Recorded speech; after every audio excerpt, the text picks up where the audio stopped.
de que seguirán llegando a Lima y lucharán para vigilar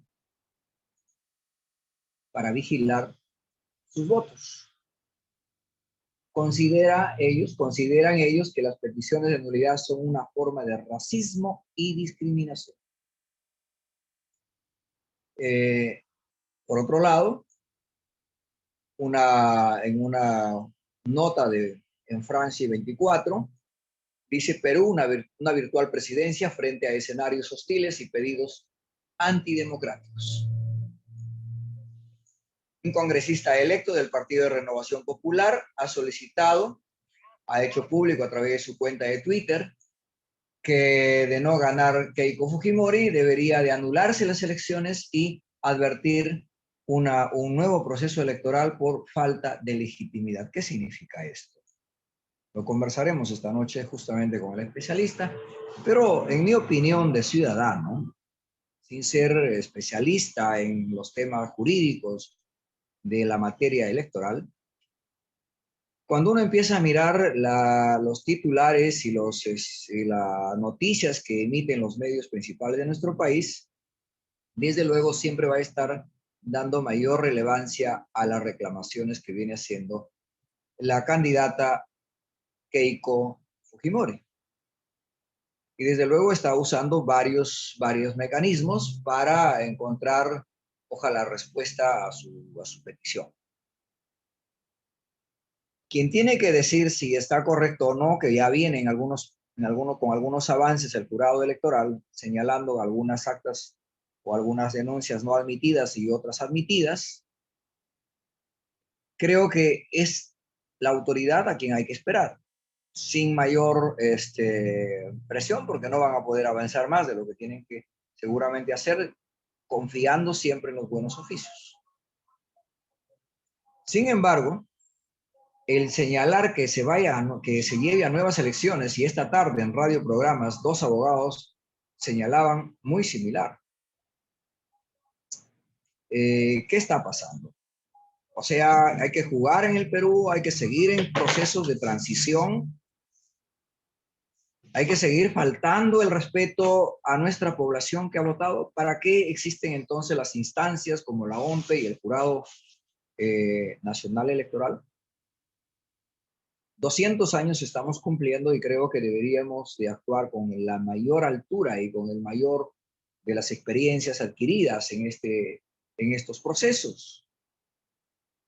Creo que, por otro lado, la presencia ciertamente de ronderos, de dirigentes de comunidades diversas del interior de nuestro país, quienes están obviamente llegando cada día más número, más personas de las regiones, se están instalando en diferentes espacios, lugares, duermen algunos en los parques, es decir, lo están pasando muy difícil, sobre todo en una época de invierno. Pero hay algo que tampoco podemos, digamos, avalar. Una cosa es la defensa del voto, pero otra cosa ha sido alguna manifestación que han hecho el día de hoy, con algunos gestos como afilar el machete en la pista y el látigo en las manos. Hasta el látigo, yo creo que al final es un medio que utilizan los ronderos para cumplir su función. Pero el gesto que he visto en un video afilando el machete con algunos gestos que son un tanto provocativos, creo que habría que tener un poco allí de tino, de sensatez. Nuestro país cada día lo vamos a polarizar más, no está bien. Necesitamos un plan Perú que lleve desde la concertación de autoridades, de personalidades, a un nivel de soluciones sin echar más leña al fuego. Demos lugar a la autoridad responsable que proclame a quien tenga que proclamar, y los ciudadanos, si votamos por uno u otro, y si nos tocó perder, hay que aceptarlo, y si nos tocó ganar, hay que sumarnos sin triunfalismo, porque no se tiene definitivamente un parlamento que tenga a favor de alguno de los candidatos mayorías, y tenemos una población prácticamente, que a mí no me gusta, de izquierda y de derecha. no va a solucionar el problema, ni la izquierda ni la derecha. Necesitamos concertar, necesitamos poner sobre todo nuestros intereses por delante, la visión de país, visión Perú, pensando en nuestros hijos, en nuestros nietos, pensando en nuestras generaciones venideras. Hemos transitado en diferentes momentos difíciles para tratar de lograr avanzar en algo, y hoy, sumado a las crisis, vamos a echarle por la borda todo aquello que se ha ido avanzando, quizás con una serie de errores que podrán corregirse y deben corregirse, como es la mayor eficiencia del Estado, la democratización del Internet, la lucha contra la corrupción, totalmente venga de donde venga, la descentralización, tarea pendiente para quien gane las elecciones, no es hablar desde Lima y dar normas desde Lima cuando la realidad es al interior del país son otras. Creo que ponernos de acuerdo en las líneas generales, aquí no, a nuestro país no lo va a salvar ni la ideología, ni el marxismo, ni el leninismo, ni tampoco la derecha con todo el poder económico que tiene, porque está demostrado que lo que se beneficiaron del crecimiento que hemos tenido es una cúpula muy pequeña dentro del país, a costa, ciertamente, de la riqueza que tiene el país. Entonces, esto tiene que llevarnos a reflexionar a quien gane una real descentralización, una real democratización, una hoja de ruta, y los ciudadanos ser más vigilantes, ser más activos y estar más integrados. Fortalecer la institucionalidad pública, fortalecer la institucionalidad privada, es tarea de todos los ciudadanos. No lo va a venir a hacer otros ciudadanos de otras nacionalidades, nos toca a nosotros desarrollarlo. Bien, dicho esto, vamos a dar pase en esta noche, inmediatamente, con nuestro primer invitado, un poco en el orden de nuestro banner que se ha difundido. Vamos a hablar de un tema que ya tiene algunos años, pero para eso está el experto, para explicarnos, el tema de la reconstrucción con cambios. Cuánto se ha avanzado, cuánto nos está realmente aliviando, sobre todo en esta parte del norte del país, ¿no? Piura, Lambayeque, sobre todo las zonas que han sido más afectadas. Me refiero al ingeniero agrícola, el ingeniero Alberto Marquina Pozo. Él es gerente de soluciones integrales de la Autoridad de Reconstrucción con Cambios. Y justamente vamos a hablar para que nos comente en qué situación se encuentran los proyectos, cómo avanza, cómo está la ejecución. Ingeniero, muy buenas noches, bienvenido al programa Política al Día. ¿Qué tal, Rómulo? Buenas noches, y a todos los que nos acompañan. Gracias por la invitación y un poco atendiendo a los temas que se plantearon para poder compartir. Primero, no sin antes coincidir en muchos aspectos con la parte introductoria. Vivimos tiempos complicados, de mucha incertidumbre, de bastante polarización, y hay que tratar de mantener la calma y esperar los resultados en el bien de toda la comunidad, ¿no? Entonces, realmente es una coyuntura muy, muy compleja, pero no obstante, como también indicabas, finalmente tenemos que seguir adelante, el país tiene que seguir funcionando, los empresarios y todos quienes estamos en el país. Y ya un poco entrando en el tema, uno de los temas que habíamos planteado compartir hoy es la problemática en la ejecución de los proyectos, sobre todo de los proyectos de inversión pública. En esa línea es importante tener en cuenta que el Perú, el país, anualmente en el país tenemos un presupuesto del orden de 200.000 millones. No es poca cosa. O sea, son 200.000 millones al año que tenemos de presupuesto total. De esos 200.000 millones, 50.000 millones aproximadamente están orientados a los proyectos. O sea, un poco compartir estas cifras para tener una idea de la magnitud y de la dimensión que manejamos como país. 50.000 millones. No es poca cosa.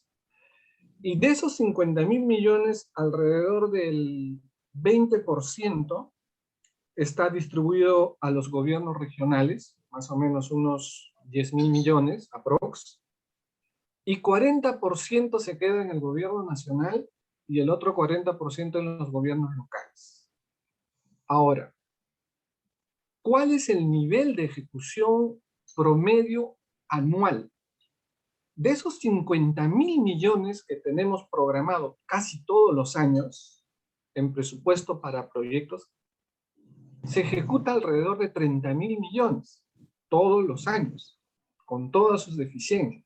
30.000 millones que equivale más o menos a 65%. Y ese nivel de ejecución, como verás, pues es el 65% más o menos, y eso equivale a que tengamos casi 20.000 millones anuales que no se gastan, que se quedan sin ejecutar. Entonces es un montón de recursos que no se ejecutan.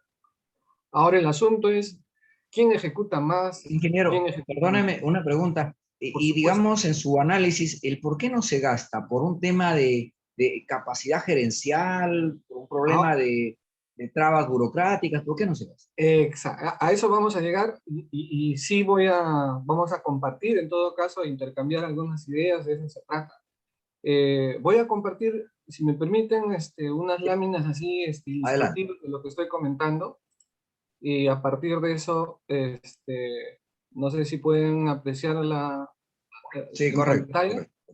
¿Se puede Sí, ver? sí, correcto, correcto. Está perfecto. Ya. Entonces, fíjense lo que les iba comentando. Si ustedes ven lo que tenemos en pantalla, eh, tenemos que alrededor de 50.000 millones, esto que es el PIM, es el presupuesto institucional modificado, que es el presupuesto que tiene el país. Les decía que más o menos los gobiernos regionales están con alrededor del 20%, redondeando cifras, ¿no? Casi 10.000 millones Ujú. a los gobiernos regionales, 20% aprox, y el otro 80% casi en partes iguales los gobiernos locales y el gobierno nacional. Fíjense, este dato es al día de hoy. Y al día de hoy, de los 50.000 millones, se ha ejecutado a nivel nacional 14.000 millones, es decir, el 27%. Ahora, ¿quiénes ejecutan más? ¿Quiénes ejecutan menos? Siempre existe el mito a veces de decir que en los gobiernos regionales no gastan mucho, que los gobiernos locales tampoco, que como que la gran capacidad estuviera en el gobierno nacional. Eso es relativo. Si ustedes se fijan en la parte derecha, al final, los niveles, incluso en este momento, fíjense, y ahí hay un primer tema que hay que ir reflexionando y analizando. Estamos ya prácticamente en el mes de junio. Ya nos faltan Ujú. escasamente 13 días para terminar junio y ya tendríamos la mitad del año transcurrido. Correcto. Si ya transcurrió la mitad del año, más o menos cuánto deberíamos haber ejecutado. Aprox, alrededor de 50%, porque estamos a la mitad del año. Pero nuestro nivel de ejecución está en 27%. Ahora, si nos fijamos, los gobiernos locales tienen un nivel de ejecución en este momento más que los demás. O sea, los gobiernos locales, los alcaldes, y eso Ujú. hay que reconocer en los alcaldes, y yo sé que ustedes siempre están en contacto con los alcaldes, hay que decirles que tienen la capacidad, que pueden ejecutar, que ejecutan más incluso que el gobierno regional y que el gobierno local. Estos son datos oficiales del CIAF amigable del Ministerio de Economía, y podemos ver que los gobiernos locales tienen un mayor nivel de ejecución, están en 28.7, el gobierno nacional en 28 y los gobiernos regionales en 25. Ahora, otro detalle y que también es bueno saber, ya por lo pronto a nivel de cifras globales estamos viendo que nuestro nivel de ejecución está en alrededor de 27%, la cuarta parte a la fecha. Y cuando termine el año probablemente, como les decía, y justo se cumple lo que estaba comentando, el nivel de gasto anual es de 30.000 millones. Eso ya son cifras casi históricas, 30.000 millones. Y se va a cumplir, porque ahorita estamos prácticamente terminando junio con 15.000 millones, y cuando termine el año duplicaremos, llegaremos a los 30.000 millones que hemos hablado. Ahora, en el gobierno nacional, qué sectores gastan más y qué sectores, o más que quién gasta más, quién está teniendo un mejor performance. Si ustedes se fijan a la derecha, vamos a ver que el Ministerio de la Producción tiene 233 millones y ya tiene un nivel de ejecución de 43%. Es el que está a la delantera, está a la cabeza. Pero también siempre hemos dicho que hay algunos sectores que son bastante complejos. El de salud. ¿Cuánto ha gastado salud, por ejemplo? Está en el cuadro de la izquierda, en la parte inferior, de 1.000 millones que maneja el sector salud, porque esto es por sector, de los 1.000 millones ha gastado 21%. Vivimos en tiempos de pandemia, tenemos necesidades múltiples, sin embargo, los niveles de ejecución, por ejemplo, en el sector salud, están al 20%, siendo ya casi el mes de junio. Y así podemos ver que en los diferentes sectores también a veces estamos con la idea de cuidar el ambiente, pero nuestro nivel de ejecución también es bajo. Pero fíjense un detalle interesante, y esto justamente para reflexionar luego también atendiendo la consulta que tú planteabas. Contraloría General de la República. Fíjense en el cuadro de la derecha, casi ahí no sé si se ve el cursor, pero tiene 92 millones y a la fecha Contraloría ha ejecutado 6% de su presupuesto. Es decir, quienes se supone deberían de algún modo darnos el ejemplo y con todos los mecanismos que debería seguir, tienen un nivel de ejecución de 6%. Estos son datos reales. Entonces, agricultura, que también es un sector bastante sensible, tiene 1.500 millones de presupuesto, ahí en la tercera fila del cuadro de la derecha, 1.500 millones y ha ejecutado 294, que son 20% aprox. Es decir, el sector de agricultura también con bastante demanda por proyectos tiene un nivel de ejecución. Entonces, a nivel de los sectores del gobierno nacional también hay necesidad de mejorar estos niveles de gasto. Ahora, en las regiones también es algo paradójico, pero también acá comparto esta información, que es pública también, que está al día de hoy. San Martín tiene los mejores niveles de ejecución, están en San Martín, Loreto, Moquegua, Huánuco, que están por encima del 30%, pero fíjense los gobiernos regionales que están a la cola. Cajamarca, por ejemplo, que tiene 10% de ejecución de gasto. O sea, de 540 millones, Cajamarca ha gastado 55 a la fecha. O sea, 55 millones en proyectos para una región grande, francamente, pues, requiere muchas mejoras para poder avanzar. Igual en Huancavelica, que también es una zona con bastantes niveles de pobreza y extrema pobreza, también tiene un nivel de ejecución de 13%. En fin, lo que podemos ver aquí es también cómo se va moviendo a nivel de las regiones el nivel de ejecución. Ahora sí, entre las diversas limitaciones o problemas que se tienen para la ejecución de los proyectos, he tratado de resumir en esta parte, y es que justamente no hay suficiente calidad en los estudios. Se formulan una cantidad de estudios, pero que finalmente no tienen la consistencia y la calidad que se requiere, porque luego cuando se empiezan a ejecutar las obras, ya empiezan la ejecución de los proyectos, ya incluso yo sostengo que la mitad o más de los problemas que se presentan cuando uno ejecuta una obra es porque los estudios están mal. O sea, los estudios están malos. O sea, hay demasiados estudios, entonces un primer problema es la calidad en los estudios. Pero el otro problema es la rotación de personal. Si bien es cierto, los cuadros de recursos humanos empiezan ya a desarrollar capacidades, están empezando a formarse, también un problema frecuente es que las personas rotan. O sea, hay rotación de personal, incluso en una misma gestión, un mismo alcalde pone al gerente de obras y dura 6 meses, y esa alta rotación hace que no tengan continuidad y los proyectos terminan entrampándose. Otro problema que también, aunque parezca sencillo, es la disponibilidad de terreno. O sea, se proyecta, por ejemplo, ejecutar hospitales, se proyecta hospital, construir infraestructura educativa, carreteras, y cualquier otro tipo de obras, pero no hay terrenos. Entonces, por falta de terrenos, a veces pues terminan complicándose, porque es todo un problema el saneamiento físico legal de los terrenos para poder. Otro aspecto es el tema de la licencia social.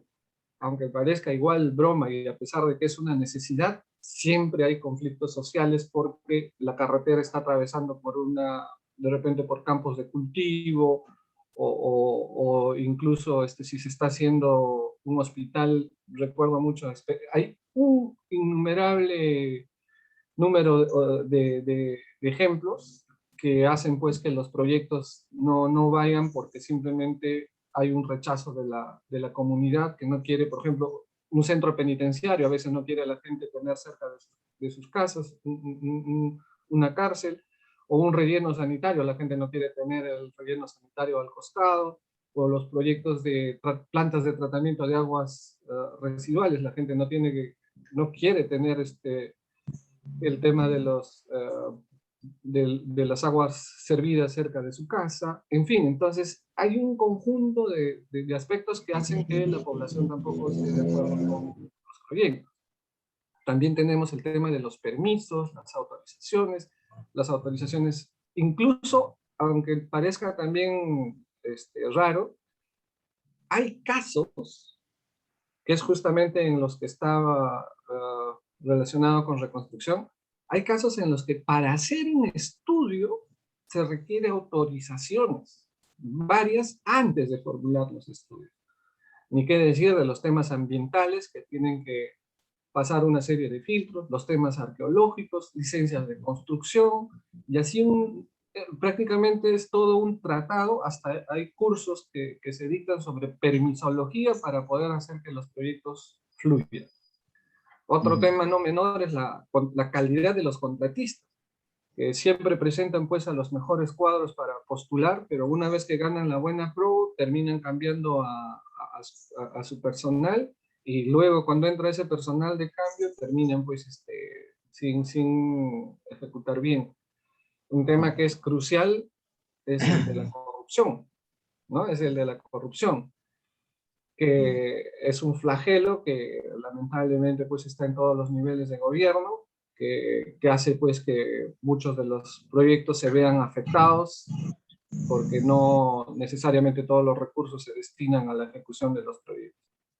Otro aspecto es el rol de Contraloría, que tiene prácticamente un carácter persecutorio, ¿no? Porque a partir de sus informes, a veces con fundamento, y en cuyo caso debería ser contundente, y ningún recelo para que se sancione a quienes estén incursos en algún acto incorrecto, pero a veces tienen pues un rol que genera ya hasta cierto parálisis en algunos sectores, porque a partir de esos informes van a sanciones administrativas, sanciones civiles y denuncias penales. Y justo acá decía al inicio que, miren, cuando se ejecutan proyectos, Contraloría tiene un nivel de ejecución del orden del 6%, ¿no? Entonces, a veces los cuadros que están ahí no necesariamente han ejecutado proyectos y terminan pues haciendo observaciones que hacen que las personas que están en la administración pública tengan ya recelos, porque a veces se acusa por diferentes cosas hasta menores, ¿no? Y un tema también final es la especialización en gestión de proyectos. ¿A qué me refiero? A que generalmente los profesionales se especializan solo en una parte de la gestión de los proyectos. Los proyectos tienen la fase de estudios, la fase de ejecución y la fase de ponerlas en marcha. Y a veces los que se especializan en estos temas básicamente se especializan o haciendo estudios, o solo ejecutando, o solo operando, pero no tienen una mirada a veces integral de lo que es la gestión de proyectos. Entonces, esos temas son cruciales y sustanciales que hacen que los proyectos no tengan la fluidez, no avancen como debería ser. Por eso es que finalmente lo que tenemos son esos niveles de ejecución, ¿no? Que no llegamos ni al 30%. Eso, Bien, sí, sí. sí, No, lo que quería señalar es que, ingeniero, lo que quería señalar es que esto nos ayuda a ver un panorama, porque a veces siempre se ha culpado a los alcaldes y lo que hoy estoy observando va cambiando un poco el escenario en cuanto a, digamos, a la insistencia. Y me consta de algunos alcaldes que desgraciadamente tienen que estar con frecuencia viniendo a Lima a estar esperando a veces largas horas en algunos ministerios, en algunas instituciones, porque necesitan destrabar. Yo creo que hay un problema en algunos casos que es las trabas burocráticas. Y dos, seguramente, este tema que todavía existe en muchos espacios, que no puedo decir en todos, pero en muchos, que todavía es el favoritismo de, digamos, de la información o del contrato a quién conceder. Esperamos que esto se vaya superando, que es la corrupción, finalmente que termine la corrupción, porque a este nivel que vamos de capacidades de gastos, con una exigencia de las poblaciones cada vez son mayores, realmente complicado para quien asume el gobierno el próximo 28 de julio si no va bien preparado, digamos, con técnicos que conozcan la escena, ¿no? Que conozcan el terreno. ¿Qué sí. opinión tiene en cuanto a prospectiva? Sí, definitivamente hay necesidad de hacer algunas innovaciones en nuestra gestión de proyectos. Hay que tener un enfoque amplio, íntegro, holístico para poder ver dónde están las fallas. Hay que saber identificar dónde están los problemas en cada proyecto. Cada proyecto es un mundo distinto. Entonces, cada proyecto hay que analizarlo, hay que ver dónde está el problema, resolver ese punto, pasar a la siguiente etapa y así de manera consecutiva para poder lograr destrabarlo. Porque a veces, como te decía, se enfocan solo en una partecita del proyecto y se enredan las cosas y no se avanza, ¿no? Entonces, la idea es justamente hacer un análisis integral de todo el flujo de proyectos y de esa manera, pues, ir destrabando. Ahí, si me permites, Rómulo, Sí, justo adelante. quería compartir también con ustedes ya ahora sí un poco más el tema de reconstrucción y justo lo que tiene que ver con la parte de este contrato de Estado a Estado con Reino Unido de Gran Bretaña, que es el modelo de los Panamericanos, que se hizo famoso en los Panamericanos. Ese modelo ahora lo estamos aplicando en reconstrucción con cambios para poder lograr algunos avances. Aquí unas cifras rápidas de la reconstrucción. Se programaron ejecutar alrededor de 25.000 millones para toda la reconstrucción, desde Tumbes hasta Ica y otras provincias, pero en menor medida.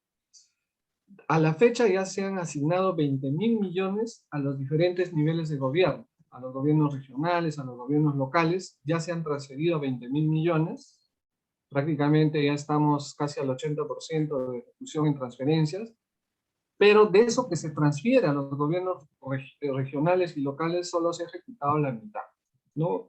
Ahí todavía por eso siempre hay esta brecha y la necesidad de mejorar los números para poder lograr una reconstrucción efectiva. Y ahora, en materia de reconstrucción, lo que hay que diferenciar es que este esfuerzo, y ahí quiero justamente compartir con ustedes que normalmente el enfoque de la reconstrucción era esa, reconstruir lo dañado. Pero la pregunta es, ¿y qué va a pasar en un próximo evento? ¿Qué va a pasar en un próximo niño? Generalmente el fenómeno del niño genera pérdidas del orden de los 5.000 millones de dólares. O sea, es una brutalidad de plata o de valor, de daños que se genera, pero no solo es el daño generado, sino lo más complejo es el proceso de reconstrucción y recuperación de la capacidad productiva, porque no es solo que reconstruyes y ya todo empieza a fluir, sino hay todo un proceso de recuperación de la capacidad productiva. Ahora, para que se pueda evitar daños futuros, ahora estamos trabajando justamente el manejo de las cuencas. Y aquí justo lo que tenemos pensado, no pensado, ya estamos en plena ejecución, como les decía, en el marco del acuerdo de gobierno a gobierno con Reino Unido, aplicando el modelo de los panamericanos.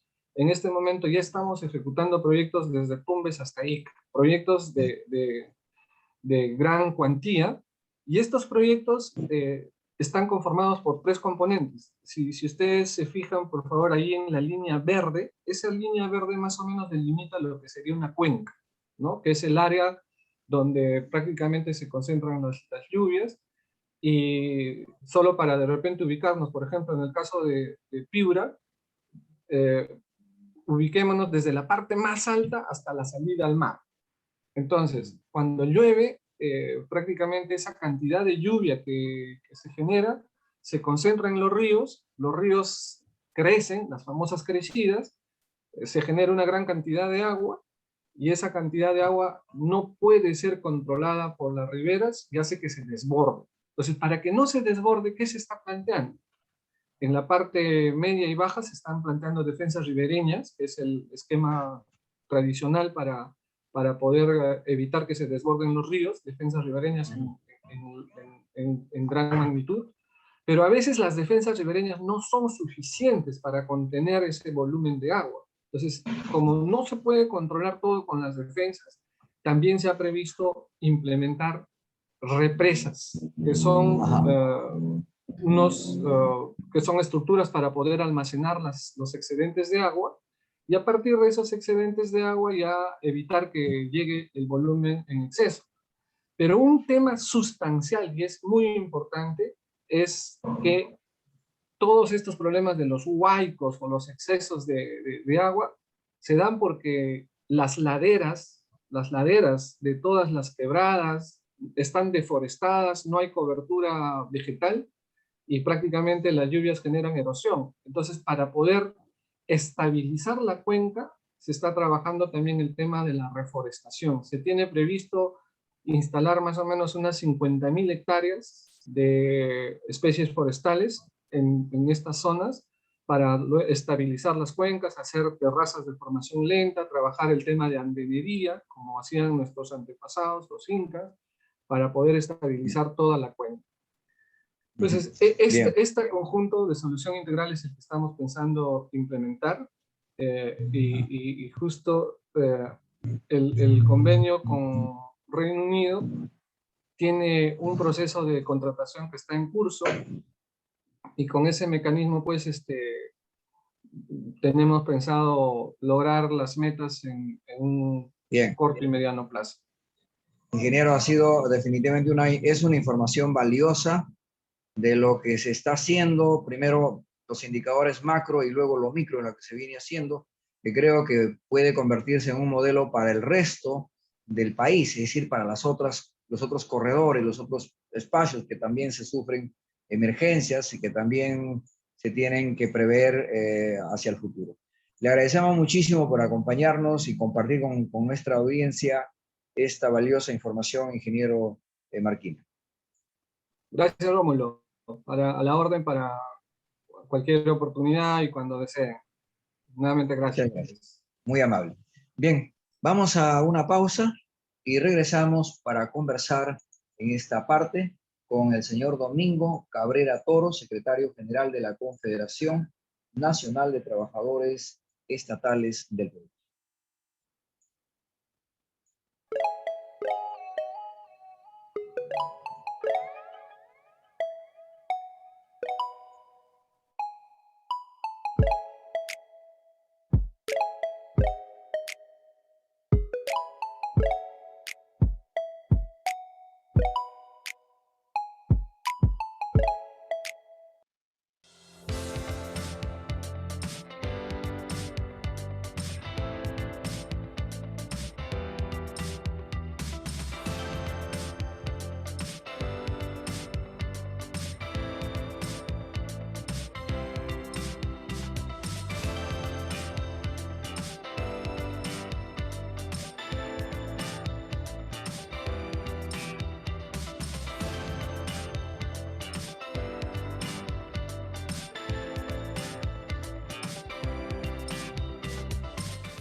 Bien, continuamos entonces con, vamos a conversar con el señor Domingo Cabrera Toro, a quien damos la bienvenida. Muy buenas noches.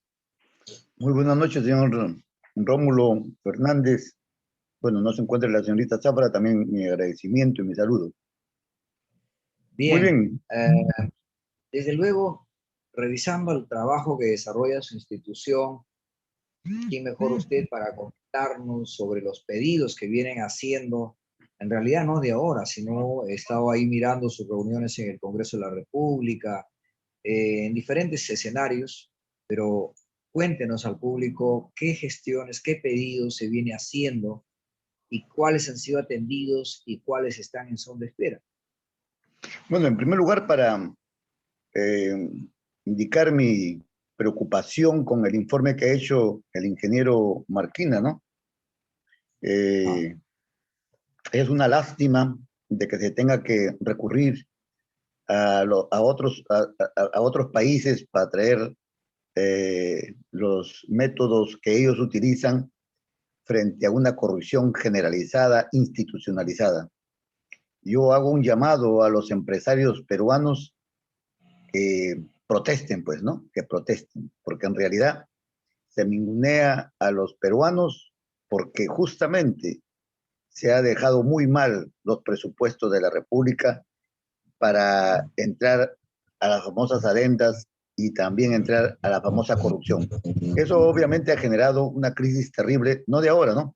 Sino ya hace 30 años y no se ha podido solucionar el problema. Bueno, ya se fue el ingeniero Marquina, pero nos hubiera gustado preguntarle y él como responsable de este proyecto que ya tiene muchos años en Piura, desde la cuestión del niño, ¿qué ha hecho, no?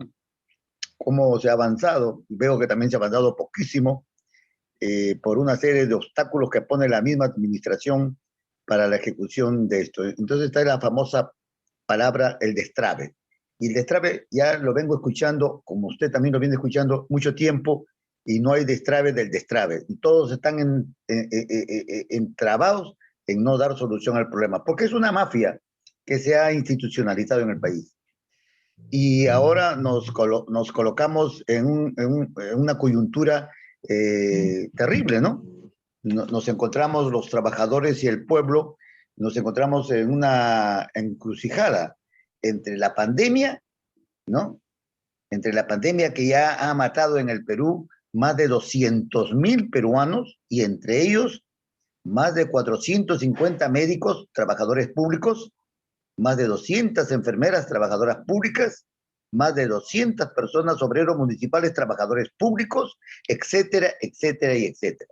Y entonces nos vemos con la ingrata y peligrosísima advertencia que de 1.000 millones de soles destinado al Ministerio de Salud, solamente se haya gastado el 15%. Imagínense cómo estamos. Y no hay gas, no hay camas UCI, no hay los equipos de bioseguridad y efectivamente es un drama, ¿no? Que es una lástima, en verdad, que ese presupuesto se revierta y no le interesa nada, ¿no? Los ministros se reciclan, pasan, no le interesa nada la vida y la salud de nosotros los peruanos. Y seguimos muriendo, hay mucha gente que sigue muriendo y mucha orfandad está quedando, mucha viudez está quedando en el país y no hay salidas, hay propuestas populistas de que les van a dar 10.000 soles a los deudos, otras propuestas populistas, 40 les van a repartir también de los canos a los pueblos. Es decir, este es el país de las maravillas y que desgraciadamente ahora nos encontramos en la encrucijada de la pandemia y de la crisis electoral, ¿no es cierto? ah. Una crisis, una Ahí, crisis. ahí permítame, Domingo, ciertamente, ¿qué hacer frente a este escenario?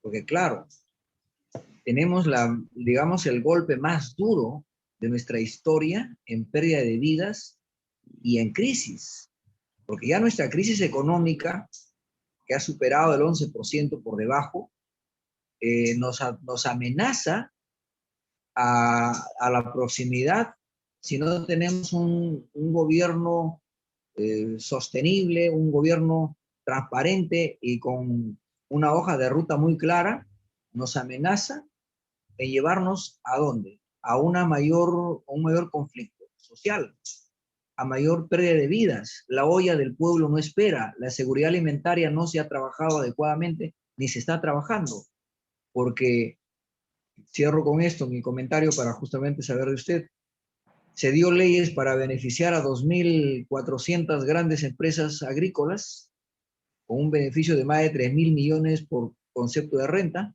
y se descuidó a 2.300.000 MIPES familiares agrarias, con más de 4 millones de trabajadores. Entonces, desde su óptica, desde su institución, ¿cómo lo están mirando el escenario de nuestro país? Nosotros advertimos al gobierno del señor Vizcarra que el reparto del presupuesto a las grandes empresas, porque usted sabrá que se repartió cerca o más de 60.000 millones de soles a las empresas y a las MIPES, pymes y todo, a unas cuantos les dieron. Y les dieron a lo de su conveniencia, les dieron a ciertos medios de comunicación en forma permanente para que no caigan los pobrecitos, los dueños, que son muy pobres, les dieron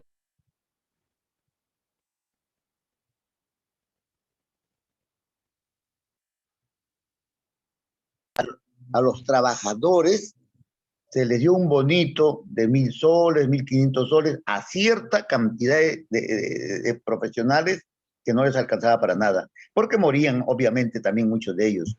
Entonces, frente a esa pregunta que usted nos hace, amigo Rómulo, nosotros como trabajadores estatales estamos muy preocupados por cuanto tenemos una primer ministra que desde que ascendió el cargo hace 8 meses, nunca se ha reunido con los trabajadores. Nunca ha permitido una reunión como lo hacían todos los gobiernos con las agrupaciones estatales. Es más, el Congreso de la República ha emitido 2 leyes. La ley para generar una estabilidad a los trabajadores CAS. Ha permitido el Congreso dar una ley de negociación colectiva que lo tiene hasta Chipre y hasta Bolivia, siendo nosotros el país más rico en Latinoamérica.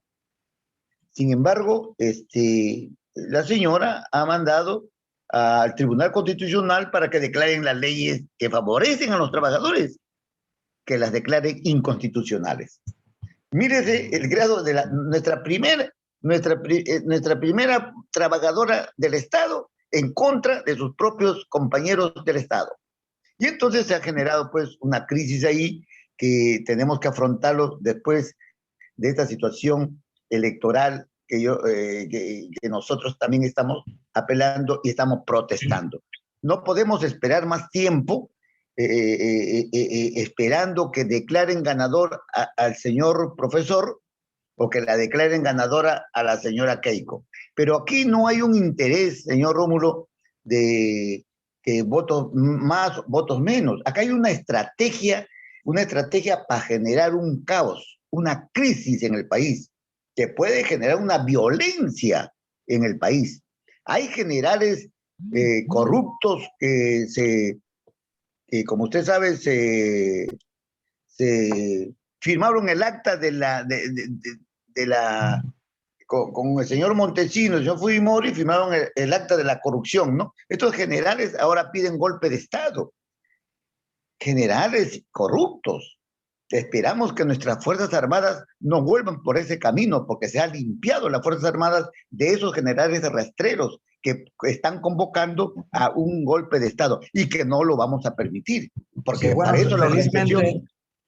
Sí, felizmente el Comando Conjunto de las Fuerzas Armadas han hecho ya su pronunciamiento público hasta en 3 oportunidades luego de la segunda vuelta, donde pero ellos expresan... insisten.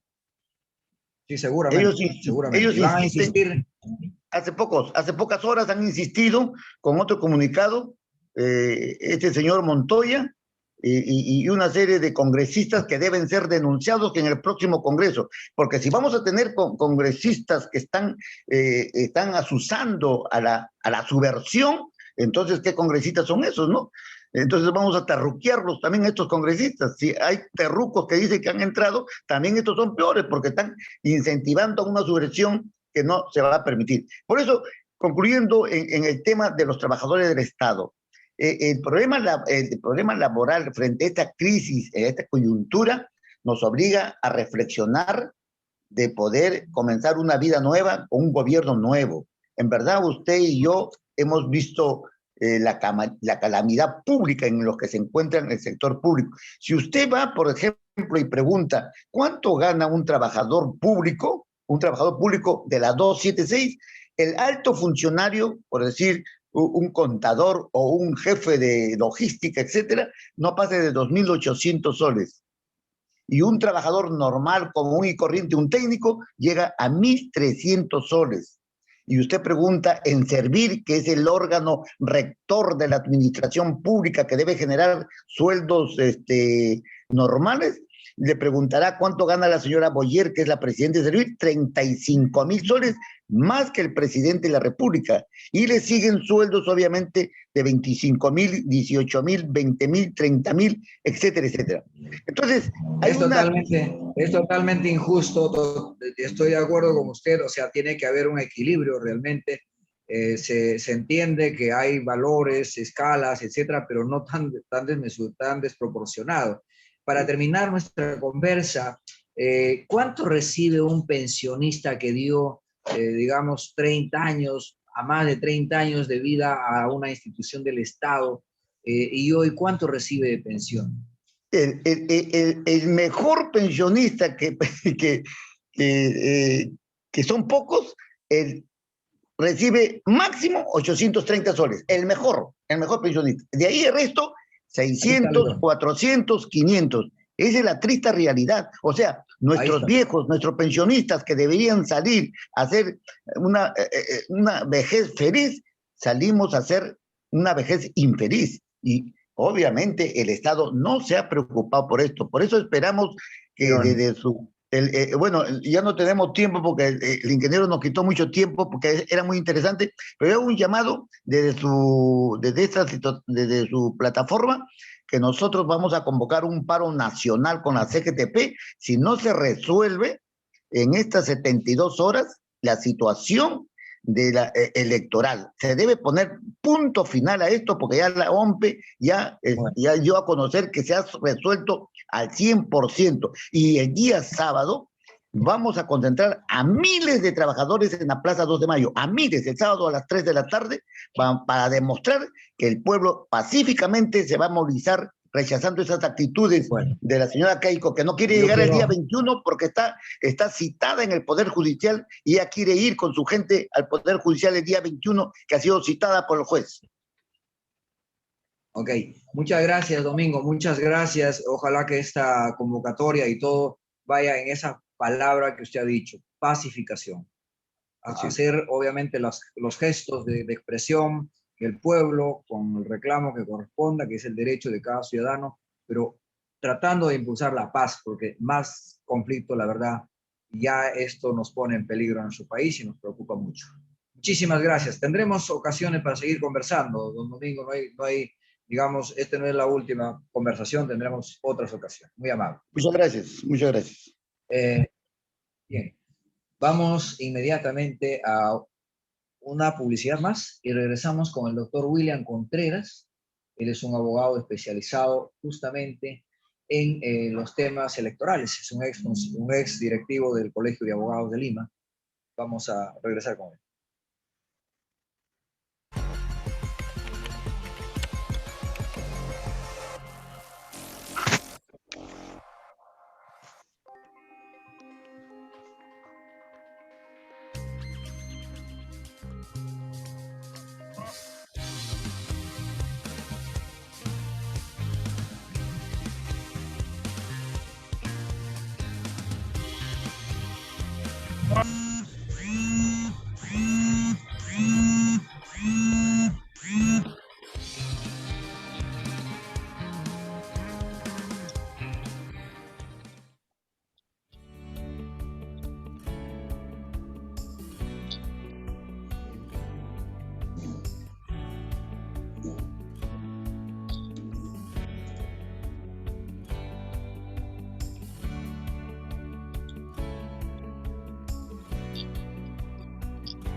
Bien, vamos entonces a ir haciendo algunas precisiones. Me dicen que alguna razón no está en sala, ha estado en sala, pero en este momento no está. Nuestro invitado en esta parte, el doctor William Contreras, ya le he señalado su especialidad. Si por alguna situación de conexión puede ingresar, pues lo estamos esperando para conversar, tener sus puntos de vista. Sin embargo, yo quiero señalar la preocupación que existe en tres aspectos. Número uno, el tema Estado. El Estado somos todos. Todos tenemos la responsabilidad y el deber. Nuestro deber es cuidar lo nuestro, cuidar nuestra patria, cuidar el orden, cuidar la paz, velar por el desarrollo. Es nuestro deber de todo ciudadano, establecido en la Constitución Política del Perú, nuestros deberes, nuestros derechos, hasta dónde llegan nuestros derechos. Pero hablando de nuestros deberes, mirándolo como Estado, la información que hemos recibido ahora en cuanto al manejo de los presupuestos para desarrollar justamente obras, proyectos que van a beneficiar a las poblaciones. Cuando hablamos de proyectos, está la parte de conectividad, la parte de infraestructura, es decir, todo aquello que va a ayudar justamente a conectar con las poblaciones. Imagino que está el tema de canales de riego, de bocatombas, de puentes, carreteras, caminos, salud, educación, en fin. Y entonces allí hay un trabajo que nos corresponde a la sociedad civil.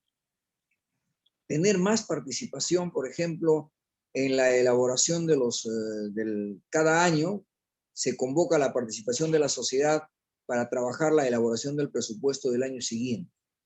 Necesitamos tener mayor participación y presencia en esos espacios. Número uno. Número dos, necesitamos conocer justamente no solo los números, sino las instituciones responsables para operar. Y como ciudadanos tenemos derecho de hacer uso de la ley de transparencia de la información y tener una información actualizada y no tanto de lo que dicen y dicen y dicen, que al final termina muchas veces distorsionada la información y nos quedamos en lo que dicen. Creo que hay que ser ciudadanos responsables. Hoy el Internet nos permite poder ingresar a las fuentes de información y si no le dan, hay formas de denunciar si es que nos niegan la información, que lo hacen todavía. Eso se lo digo por experiencia. Hay instituciones del Estado que no simplemente no nos dan o nos envían la información haciendo alguna salvedad de algún artículo, de alguna norma, que eso es confidente. Pero bueno, seamos responsables y seamos vigilantes y seamos actores y no solo seamos comentaristas. En la parte 2, en la responsabilidad 2, es el hacer uso adecuado de nuestros derechos. No abuso. A veces cometemos algunas ligerezas que creemos que todo está de nuestro lado. No, hay que entender que hay responsabilidad, que hay derechos, que hay beneficios, pero hay que saber hasta dónde llega. Yo he estado observando, por ejemplo, algunos videos en cuanto a la intervención de las fuerzas, en este caso de la policía, ¿no? Yo he visto que ha ido perdiendo el respeto, mucha gente, sobre todo transportistas, los insultan, le mientan lisuras, en realidad ponen resistencia a la autoridad. Eso se ha ido perdiendo. Yo recuerdo en mi infancia, un policía era un señor policía, mis respetos, ¿no? El honor a ese ejercicio profesional de los efectivos policiales. Claro, desde luego que hay varios que tienen conductas definitivamente irregulares o malas, o todavía les gana la corrupción. Pero no por esos malos tenemos que llevar nuestra institución del Estado a a un desprestigio. Tenemos que trabajar por fortalecer nuestras instituciones del Estado. Entonces, conocer nuestros derechos hasta dónde llega y conocer también nuestros deberes para cumplirlos. Esa es la otra preocupación que veo para poder ir construyendo un país con un Estado sano, saludable. Yo sé que varios de ustedes me dirán, pero saludable, en medio de la corrupción, y curiosamente el Contralor de la República, que ha dicho tantas veces que el Perú pierde más de 23.000 millones de soles por concepto de corrupción, y hoy vemos en las cifras actuales que no gastan el 6%, y entonces la pregunta es, ¿a dónde recurrimos? ¿A qué instancia recurrimos? Ahora, no pasa, desde mi punto de vista, por tener un ejército de fiscalizadores, como alguien dijo, que SUNAFIL contrate más fiscalizadores, que la SUNAT contrate más fiscalizadores, que Contraloría contrate más fiscalizadores, que las municipalidades tengan más fiscalizadores. O sea, nos llenamos de ejércitos de fiscalizadores. Mi gran pregunta es, ¿cuál es el ejército promotor, capacitador, asesor, el que le lleva la información y ayuda a que el ciudadano cambie de actitud, facilitando las herramientas? Que en lugar de la corrupción le digan, no hay necesidad que traigas nada debajo la manga. Acá estamos para servirte y este es todo lo que tienes que hacer. Te vamos a ayudar, te vamos a orientar, te vamos a facilitar. Invierte para que te desarrolles.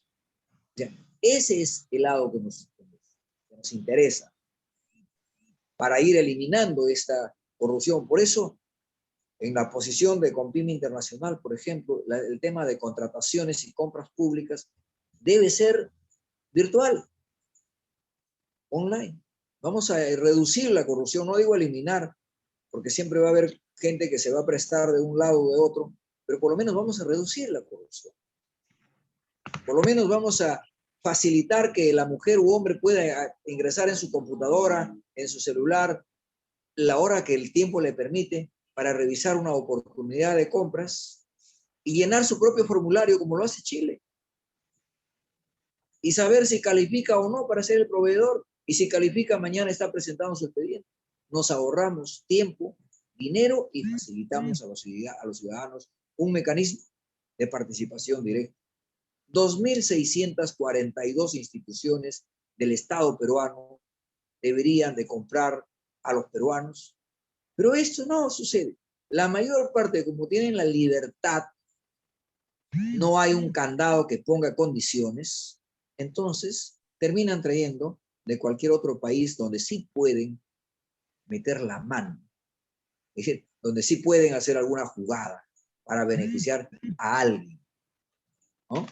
Y el tercer elemento, la tercera responsabilidad y preocupación que tengo, es con esta situación que la OMPE presenta un informe al 100%, en realidad, visto desde la OMPE y visto desde los observadores internacionales en su mayoría y la prensa internacional, dicen, ya es un ganador. O sea, el informe de hoy día de los jurados electorales y de los abogados ya han avanzado, desestimando varias denuncias, en este caso de Fuerza Popular y también de Perú Libre. Pero Perú Libre ha dicho, bueno, nosotros asumimos lo que la autoridad diga y ya queremos un final. Entonces, yo quiero terminar diciendo, cada día están llegando más personas de las regiones. Y cada día están viniendo, no de la ciudad, de la capital, están viniendo de la comunidad campesina, de la comunidad nativa, allí donde el Estado está ausente, allí donde no hay internet, donde no hay servicio de teléfono, donde no hay posta. Y eso no me la cuenta porque ustedes saben perfectamente que yo cargo mi mochila y camino a horas y a veces días, o a veces al lomo de una mula o de un caballo, o en los medios que tenemos, y entendemos perfectamente que hay postas médicas que no tienen, existe la posta y una enfermera, y no tienen ningún otro componente para ayudar a atender a la población. Provincias como Candarave, en Tacna, que el alcalde nos decía que siendo provincia no hay una ambulancia, no tienen una ambulancia. Entonces, esta realidad, que es la voz de las poblaciones más alejadas, es parte del Perú. Somos peruanos todos. El que habla aymara, quechua, aguajún, mashiguenga, shipibo, son compatriotas nuestros. Son nuestros hermanos. Somos peruanos. El mapa es uno. La bandera es una. Nuestros símbolos es uno. Y por eso hago la invocación de seguir insistiendo a que las autoridades cumplan en la brevedad posible, pero también cuidando la tranquilidad, porque las provocaciones de un lado o de otro termina llevando a un mayor calor de conflicto, y esto puede desencadenarse en un problema que podría dañar seriamente a toda la tranquilidad de nuestras familias. Tranquilidad, digo, en el sentido de que a pesar de las crisis, todavía podemos movernos, podemos capear. ¿Quién no se acuerda de la época de la época violenta que hemos vivido en la década del 80 y parte del 90? Me acuerdo, yo he sido militar, yo vengo de ser soldado y entiendo perfectamente. Me ha tocado estar en situaciones difíciles. Por eso es que hago la invocación sin bajar la guardia, sin que la mano nos tiemble, a decir lo que no está bien y a buscar la tranquilidad, la concertación por el bien de nuestro país. Yo creo que definitivamente con madurez y responsabilidad se daría un mejor paso para quienes están en la vida política y trabajar las próximas elecciones regionales y municipales. Si no ganaron esta vez de los 18 que corrieron en la campaña, trabajen pues con hechos. No se aparezcan en época electoral y luego desaparezcan pues. La política, ¿qué cosa? Es servir y estar todo el tiempo justamente al lado de su población, atendiendo, escuchando, facilitando, orientando, acompañando, gestionando. No es que se tiene que aparecer con un poco de plata en época de campaña, invertir un poco de dinero el que tiene poder económico, movilizar gente, pagar gente y luego desaparecer. No, es que eso no puede ser. Por eso que, desde mi punto de vista, ni izquierda ni derecha es la solución para nuestro país. Es los peruanos buscando el punto real, el punto práctico en el marco de la justicia y la verdad, pero con valentía y con sensatez. Bueno, dicho eso, pues... Señor Rómulo. Me pasaron unos minutos, señor vamos Rómulo, a terminar.